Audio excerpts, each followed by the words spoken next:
everyone. Thank you for tuning in with Dr. Leisha, the Preacha-OK.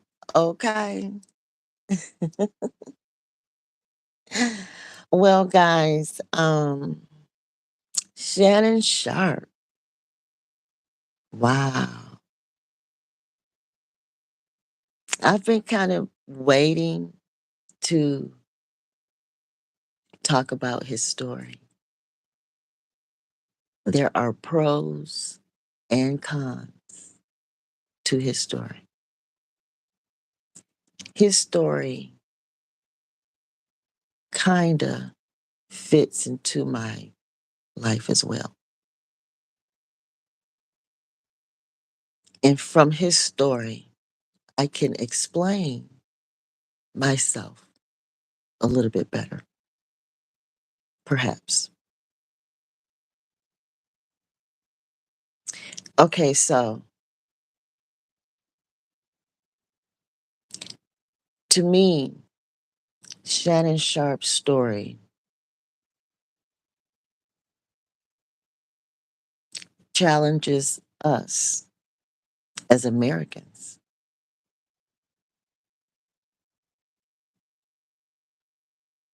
What law are we following? Who are we obeying? Some of us believe that the man is just fine, and some of us are greatly disgusted by this man. Who's right? Who's wrong?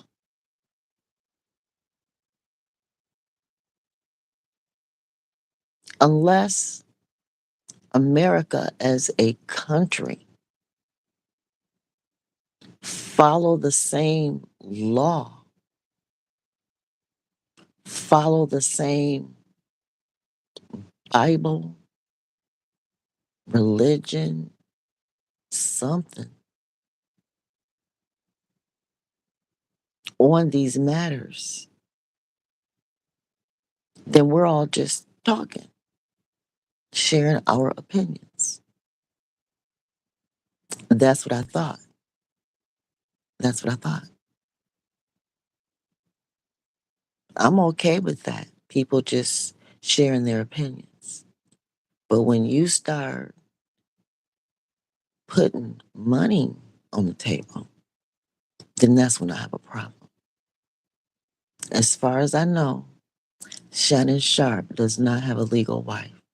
So he doesn't have a woman to stand next to him and defend him and say, no, this person is not walking off with 50 million, 10 million, or anything.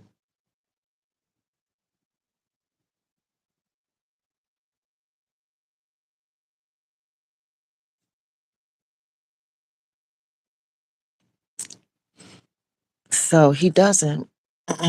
So he's like, a sitting duck, open prey, Prey,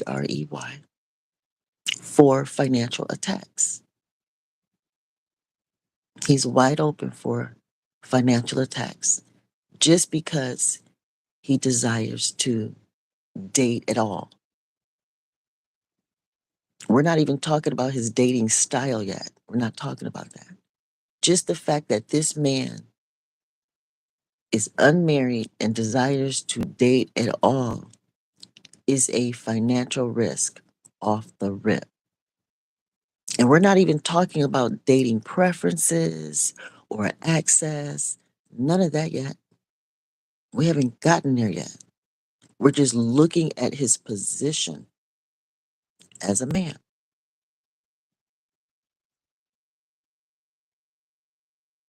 And because he's famous, we're all hearing about it,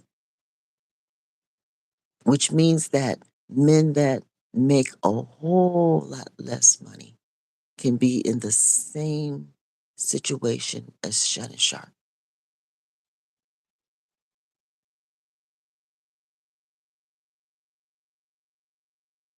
And these men are usually our fathers, uncles, brothers, cousins, sons, even.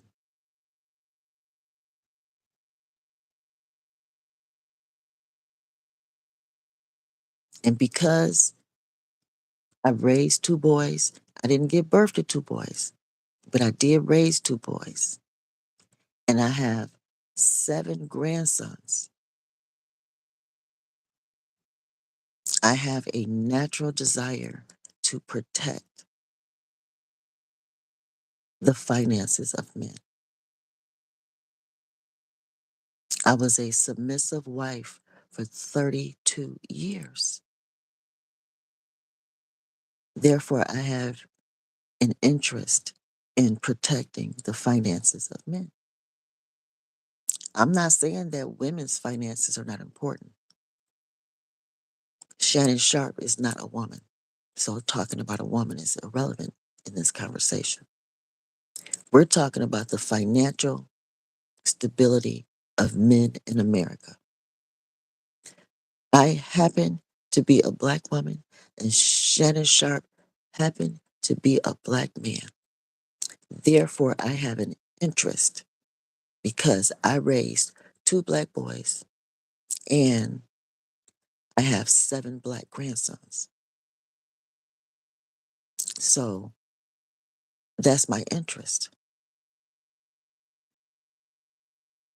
Call me racist, call me race loyal, call me a gatekeeper of Blackness, whatever you want to say.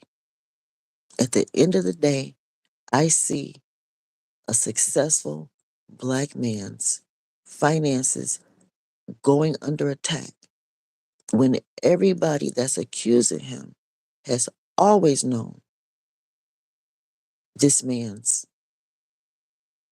dating style. Why wait until he has made the most money of his life, perhaps, to bring it up? Why wait?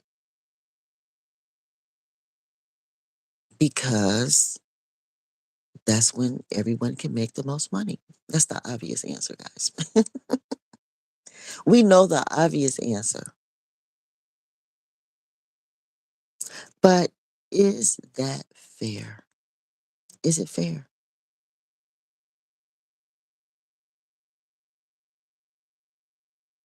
The system needs checks and balances along the way.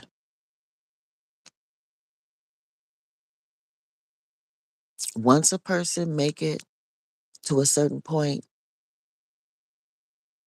why arrest them? Why strip them?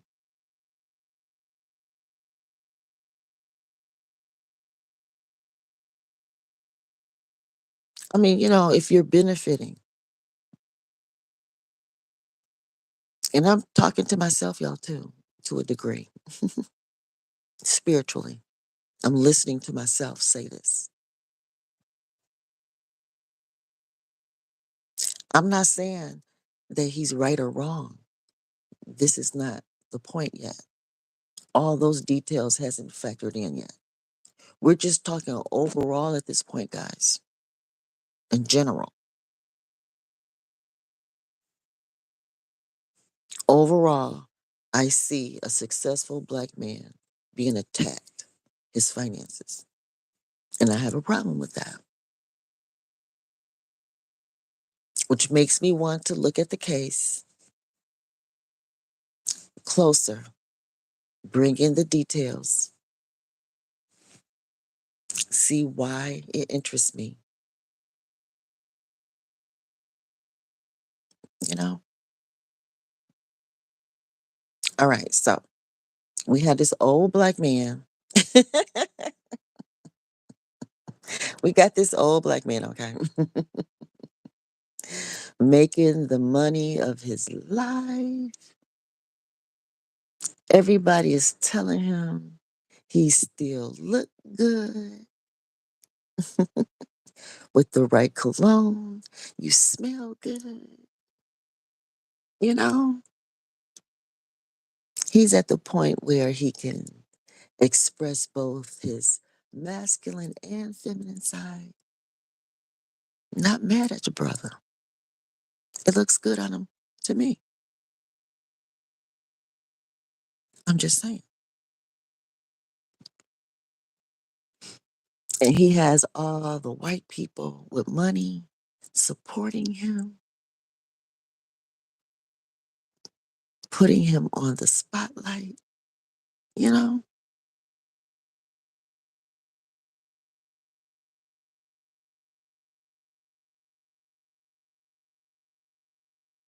So now he's made it through it all. He's endured not only himself, but all those around him. Nothing stopped him from the touchdown. Nothing. He scored big. Now, this BS.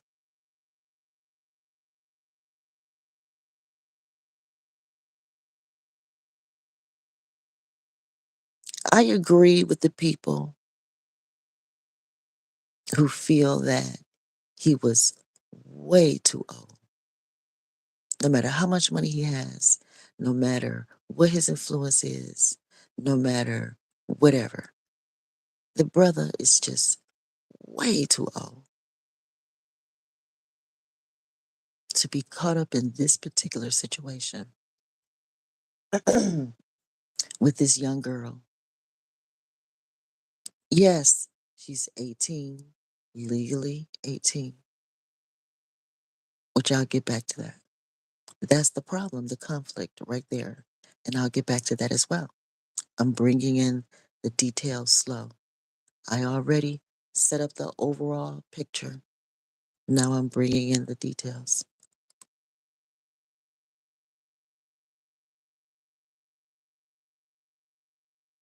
When you're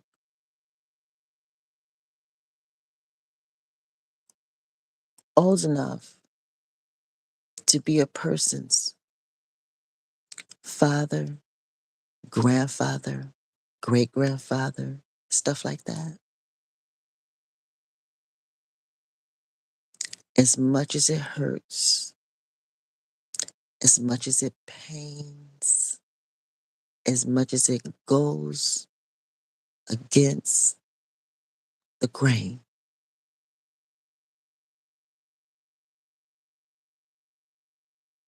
it's important for these men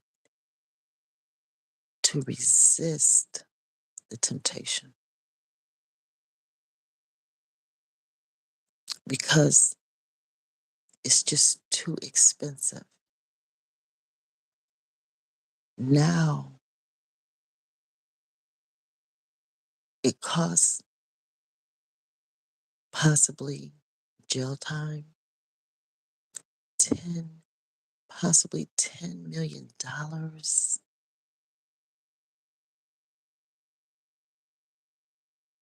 Maybe that's just the nature of men. There is no price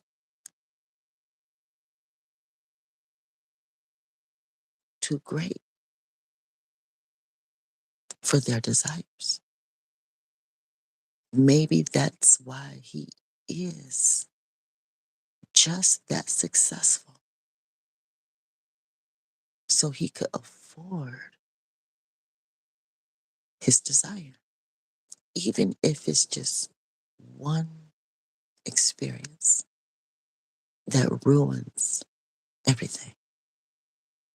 That could just be the nature of a man. Second Timothy chapter 3 explains it beautifully. Shannon Sharpe, as big, godly, and beautiful, black, and majestic as he is, lowered himself to his desires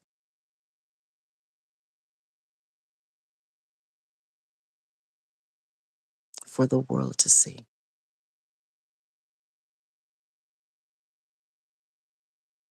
We may be disgusted, but he may be happy.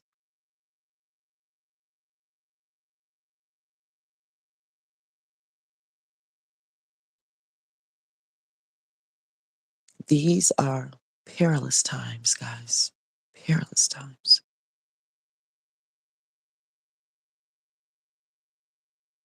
But Second Timothy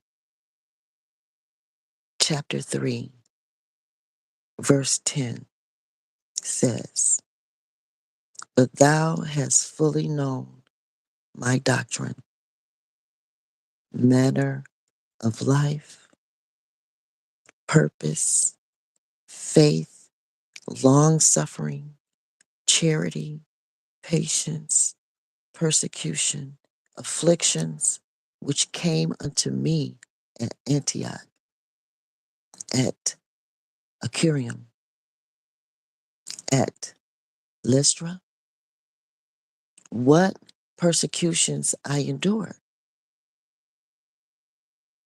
but out of them all the Lord delivered me."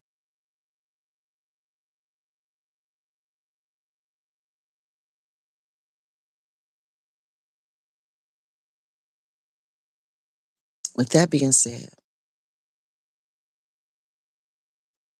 what upsets me about the Shannon Sharpe situation is I've already shared what I'm disgusted by. I'm disgusted by the fact that he's willing to lower himself to his desires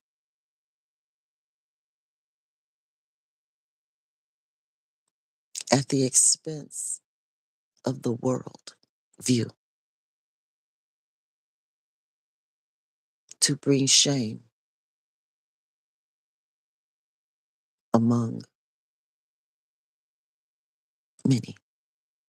I'll just put it that way. So that disgusts me. But have I done disgusting things? Yeah. I've discussed myself, guys. I'm not trying to throw him under the bus. I'm just trying to discern a story here.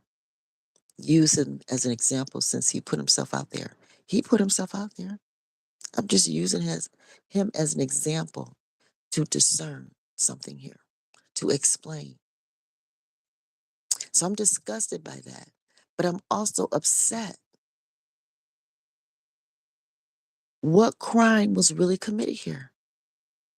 In this case with this girl, I'm not talking about anything in his past or anything to come. You know, I'm talking about right now today with this one particular girl. Even though other women have stepped up, that will always happen. There will always be other people like, oh yeah, something happened to me too. Oh yeah. You know what I'm saying? She getting $10 million. Yeah, something happened to me. You know? Now I'm not saying that not anything happened to these other women, but let's go way back to the one girl. And I'm saying girl because of her age. But what angers me is this girl, woman, person, as far as I know, allegedly, as far as I know. And I don't know much about this. I'm just going by hearsay. I'm telling you, hearsay, what I've heard. Okay. I haven't dug into this, but it still makes me feel some kind of way. So I'm just reporting out on how I feel based on what little I know. So this girl was 18 years old. She was 18 years old. So what is the problem? And if they saw each other more than once, twice, three times, lived together 2 years, whatever, then they had a relationship. And as far as I know, she was not legally his wife. So she doesn't have the right to like divorce and try to get some type of, spousal support. So why should she be able to get anything beyond the breakup, the moment of breakup? Why should she get anything beyond that? As far as I know, she was 18 years old and they had a spicy sex life. I've had spicy sex lives before and I'm not suing nobody. I've been tied up. I was married. I had a husband. He was buck wild. My husband tied me up, handcuffs, shared me with other people, whatever. I'm not suing him for that.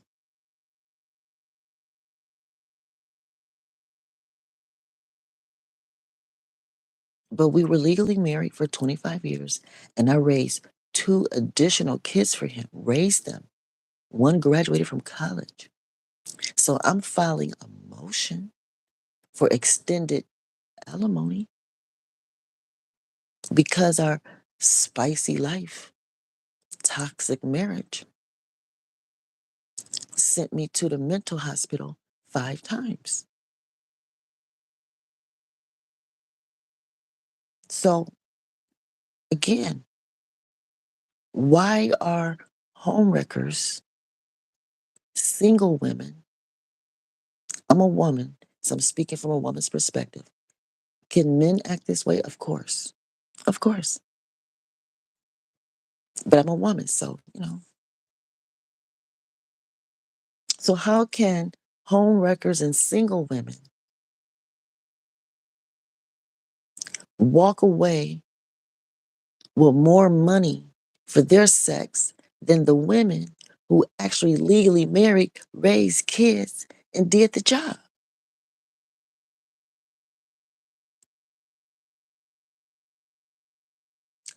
That's why I'm upset. So it's disgusting that a man so old cannot contain himself, cannot use discernment and discipline to avoid being caught up like this. But at the same time, the law says it's okay. But yet, the law is willing to come back and put a price tag on it too. How is that fair, y'all? How is that fair? Either a girl is 18 and is legal to run through her, or is not. Make up your mind. And with that being said, that's why I hold my ex-husband's feet to the fire when it comes to his sugar baby. Even though we're divorced and he paying me alimony, and he married the homewrecker between us, I still believe that he owed the sugar baby something too.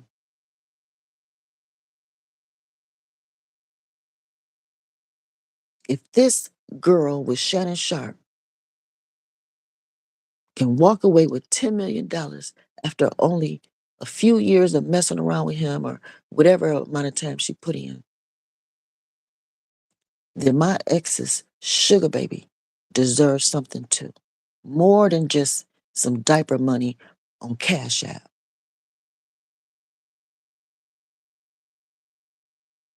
After the reputation he's left her with.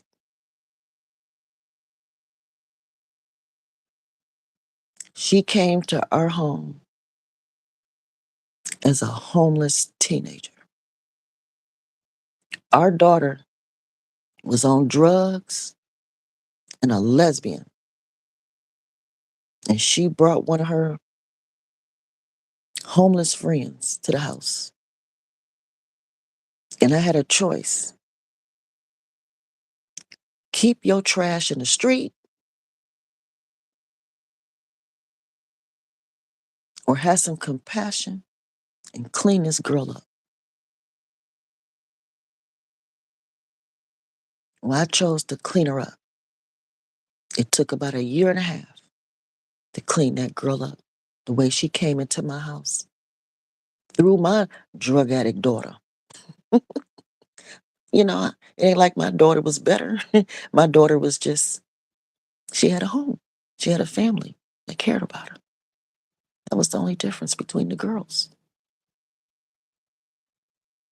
They were both teenagers, 19, old enough, legal, but drug addicts, lost. So I took a year and a half in my home cleaning this girl up. And when I was done, by the time I was done, she and my husband had it going on. Jesus. So I had another decision to make. Do I put this trash out in the street or do I continue my work? Now you need to learn the consequences of a home wrecker. Even though you ain't wrecked my home, what she didn't know was my marriage was already done before she got there. It was already over. We was just going through the motions. At this point, I was just his sex toy, baby girl, a married sex toy, still slaving, cooking, cleaning. You know, she was there. She saw what I was doing.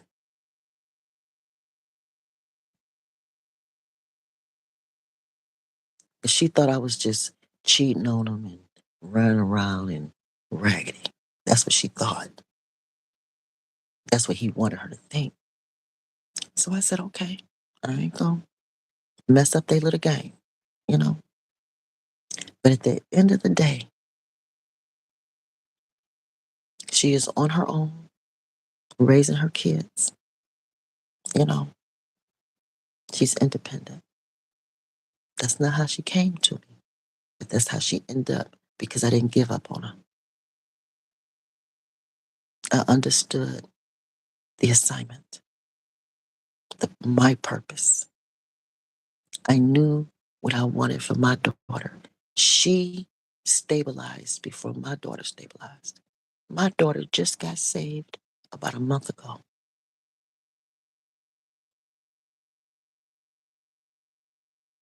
I loved the homewrecker just as much as my own daughter, to the point where she was able to get on her feet before my daughter did while messing with my husband. He helped her, of course, but I didn't mess it up for her. I didn't mess it up because I know how important it is for a woman to be independent. I'm not even there yet. She gained independence before me, the sugar baby.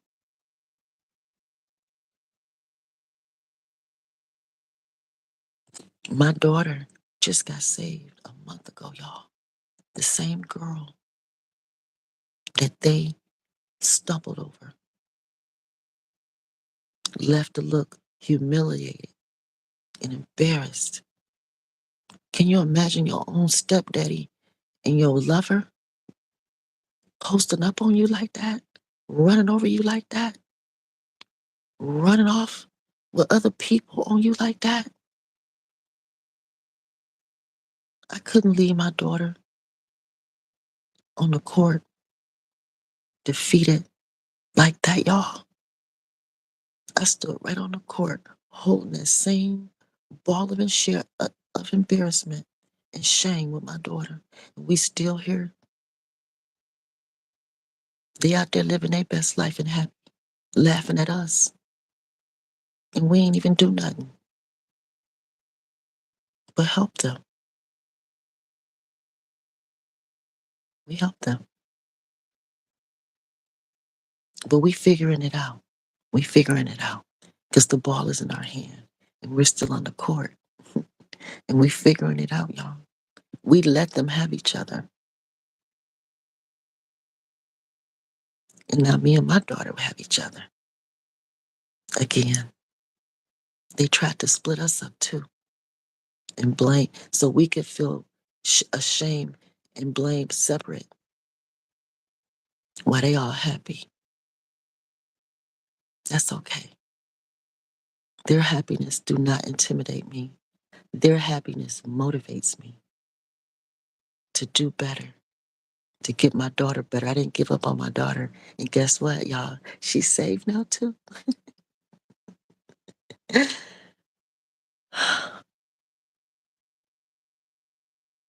So again,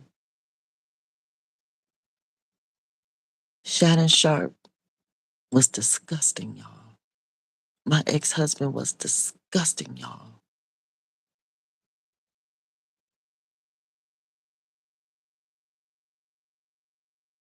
But what we can learn from all of this is all of it was still legal, no matter how disgusting. Just like same sex marriage. To a lot of people, same sex marriage is disgusting, y'all. But it's legal. Shannon Sharpe, disgusting, legal. My ex husband, disgusting, legal. So the only thing women can do is try to, compensate themselves from the disaster of these perilous times. For men shall be lovers of their own selves, covetous, boasters, proud, blasphemers, disobedient to parents, unthankful, unholy, without natural affection, truce breakers, false accusers, incontinent, fierce, despisers of those that are good, traitors, heady. What is this, high minded? It's just a long list. Lovers of pleasures more than lovers of God, having a form of godliness, but denying the power thereof, denying the power of God. Can't even uphold the fake godly image that they put out there. Can't even uphold the fakeness. From such turn away. Most High said, just leave these men alone. We women. We just silly. Just being silly dealing with them. For of this sort are they which creep into houses. This young girl obviously didn't have the kind of family that cared about her. Not enough. Not enough. I'm not saying families don't care at all, but not enough to keep them out of the dangers of such men. That young girl that came to my house off the streets with my drug addict daughter,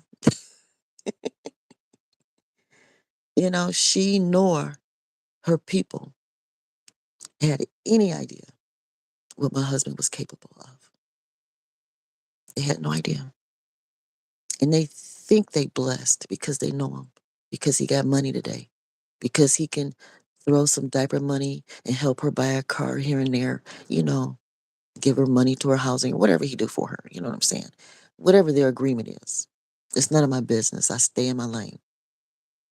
But that's short-term hooker money. That's short-term hoe money.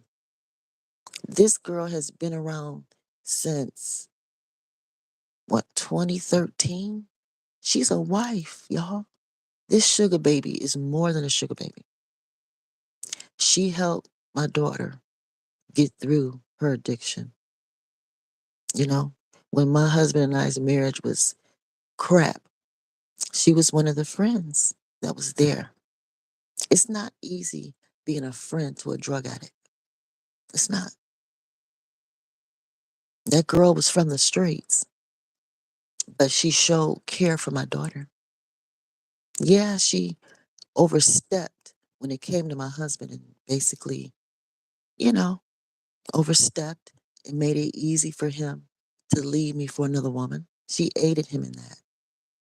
She told me that she told him every day he should leave me. And so one day he did. And she's still there cheering him on today. She's his cheerleader now. He and I were done. So, she was legal and I was dumb enough, compassionate enough, however you want to put it. I had dumb compassion to let her in my door. But he was in there.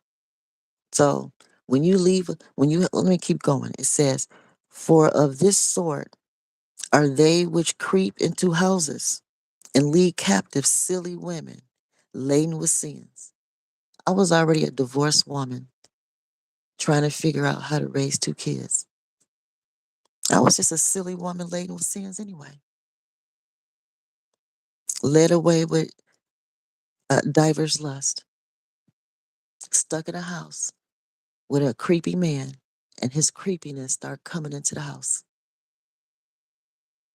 And then I found myself doing creepy things and the kids creepy into creepy things. And, we're all addicts and what I'm trying to say. Verse 7, ever learning and never able to come to the knowledge of truth. Yeah, we was going to church and we were learning how to be good people, but it wasn't doing us no good. We end up divorced, the family completely split. And he off with all his women. And me and my kids, we're all together, praise God. It took a lot of work to get back together, but we're all back together. All bruised up, bandaged, but we're back together. Scarred up. But we back together, y'all. Trying to figure out where to go from here. And just glad to be alive. Literally, I've had 5 suicide attempts over this mess. So yeah, literally, we're glad to be alive. And we're still recovering from addictions and, you know, depending on the Lord and working and, you know, we're determined to live. Many people wanted us to just die off and lose everything and lose each other and they laughing about it and happy about it and celebrating and marrying, you know, as though their lives would exist without us, as though their relationships is what I mean, as though their relationships would exist without us.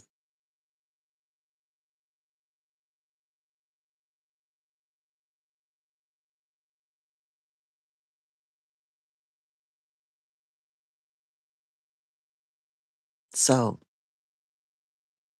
my children and I, we okay. We don't need them. We don't need them people. We're doing just fine without those people. They thought we was just some drug addict losers that was just gonna slip into hell. Me, my daughters, and my grandkids. That's what those people thought when they all gathered up together, rallied up together to become one family, one group, one clan against us, laughing at us, mocking us. And I endured it. And I cried and I wiped my tears and I got into the word, put plans together in the spirit, and we're making it. My kids and I. Do we have rough days? Yes. Addicts do have rough days. Recovering addicts. We're denouncing a lot of stuff in our lives. We're denouncing stuff. We have on the armor of God. putting on one piece at a time. It's not an overnight experience for some people. Some people can pray in the spirit and wake up, whew, fully armored and ready to go. But most of us, we have to get suited up and booted up over time. Earn, you know, one glove at a time. Earn one sock at a time. Earn one boot at a time, one lace at a time, one pants leg at a time. Every soldier is different. It's the same word, but each soldier is different. Each person is different.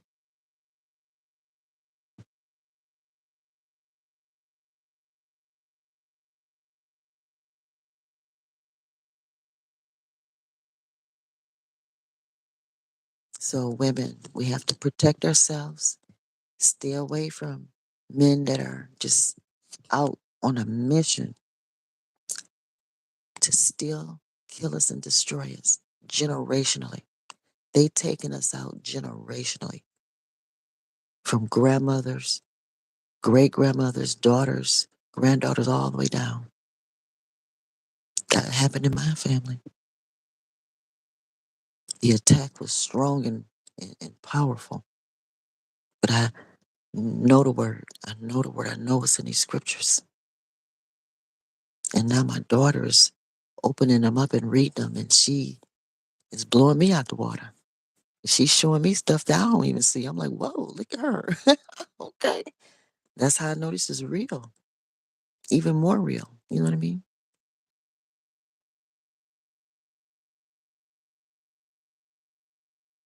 So, yeah, men on this earth can be disgusting. But how can we give our daughters, our girls, access to these men at 18 and then come back and try to sue the man?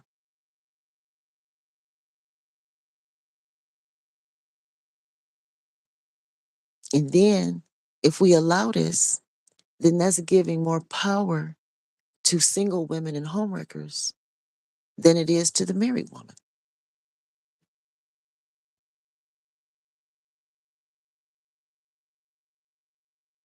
I'm not going to get $10 million for the abuse that I endured from my husbands. My daughters are not going to get $10 million for the lack of support and protection during a legal marriage. Make this make sense. It's all disgusting. It's all disgusting.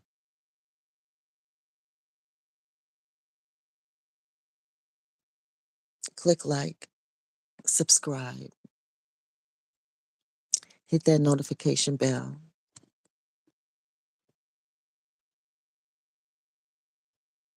I have over 6,000 videos on this channel. Binge watch. Be supportive. Thank you. I appreciate it so much. You all be blessed and have a great day.